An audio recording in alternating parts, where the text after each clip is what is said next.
skinny male cook. This was taking way too long and making him nervous. He could hear the drone of Christmas music on a radio turned low in the kitchen and smell bacon frying unattended.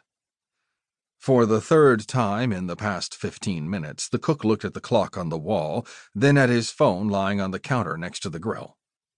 Leo Vernon, a parolee who'd only recently been released from Montana State Prison, had a rap sheet as long as his tattooed arm. But Culhane was only interested in his latest crime. He'd been waiting for the short-order cook to take a smoke break out back, rather than confronting him in the kitchen in front of all these people. He didn't want to call any more attention to himself than he had to. But if Leo didn't take his break soon... Why was the man staying in the kitchen? Had the cook seen him and still thought he was with the sheriff's department? Or was Leo waiting for something? For a text? For some important news? Waiting for someone? Whatever it was, the cook's mind wasn't on cooking, Culhane thought, as he watched his breakfast beginning to burn on the grill. When Leo picked up the spatula, his hand was shaking. With a start, Culhane realized that the man wasn't just distracted. He was scared. He felt his pulse bump up as he sensed the man's tension even from the counter where he sat watching him through the pass-through. The bell over the front door of the cafe jangled, making them both start. Leo's gaze shot to the door. All the color bled from his face. Feeling a gust of Montana fall air, Culhane turned to see 3 men come in. As a former sheriff's deputy, he knew the look too well. Trouble had just walked in the door. He swore under his breath. With a warrant out for his arrest, he had more than enough trouble already. He picked up his Stetson from the counter and pulled it low, watching the men out of the corner of his eye.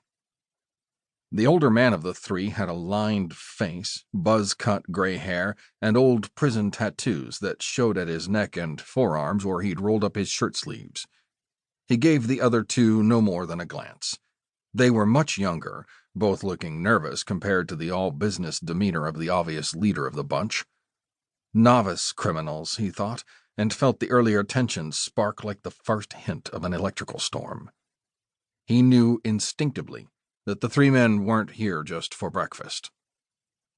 The locals in the cafe watched the 3 enter but lost interest, just as they had when he'd come in. Buckhorn, Montana must see enough tourists that locals were immune to strangers passing through, he thought. He wanted no part of whatever trouble these 3 were peddling, and reached for his wallet. He'd leave the cost of his breakfast he wasn't going to get to eat on the counter and clear out. He had enough problems without buying more. He'd just have to catch Leo after whatever was going down here was over. He shot a glance at the cook. Leo looked as if he wanted to make a break for the back door.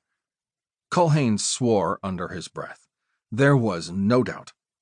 The arrival of these men was what Leo had been waiting for. It made Culhane hesitate.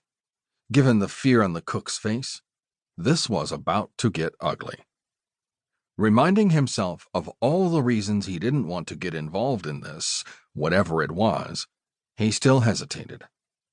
He just needed to talk to Leo, but it appeared so did these men. He groaned inwardly, cursing the way his luck was going.